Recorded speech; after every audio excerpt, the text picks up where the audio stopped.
வணக்கம். Rose cinema செய்திகளுக்காக நான். இன்றைய முக்கிய செய்திகளை விரிவாக பார்ப்போம்.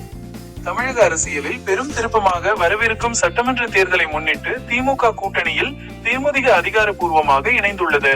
இதற்கான முக்கிய அறிவிப்பை அக்கட்சியின் பொதுச் செயலாளர் பிரேமலதா விஜயகாந்த் இன்று வெளியிட்டுள்ளார்.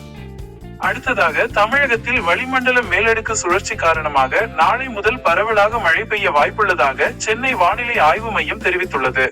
இதற்கிடையில் மார்ச் மாதத்தில் பிரதமர் நரேந்திர மோடி அவர்கள் பல்வேறு நலத்திட்டங்களை துவக்கி வைக்க 3 முறை தமிழகம் வரவிருப்பதாக தகவல்கள் வெளியாகியுள்ளன.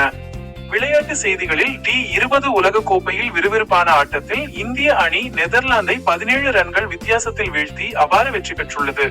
மற்றொரு முக்கிய நிகழ்வாக தமிழக சட்டமன்றத்தில் மாநில சுயாட்சி மற்றும் உரிமைகள் குறித்து முதலமைச்சர் மு.க. ஸ்டாலின் அவர்கள் இன்று உரையாற்றினார். இறுதியாக, புனித ரமலான் மாதம் தொடங்கியுள்ள நிலையில் உலகெங்கும் உள்ள இஸ்லாமிய பெருமக்களுக்கு தலைவர்கள் தங்கள் வாழ்த்துக்களை தெரிவித்து வருகின்றனர். இத்துடன் செய்திகள் நிறைவடைந்தன. விரிவான செய்திகளை உடனுக்குடன் தெரிந்து கொள்ள ரோஸ் சினிமாஸ் உடன் இணைந்திருங்கள். நன்றி, வணக்கம்.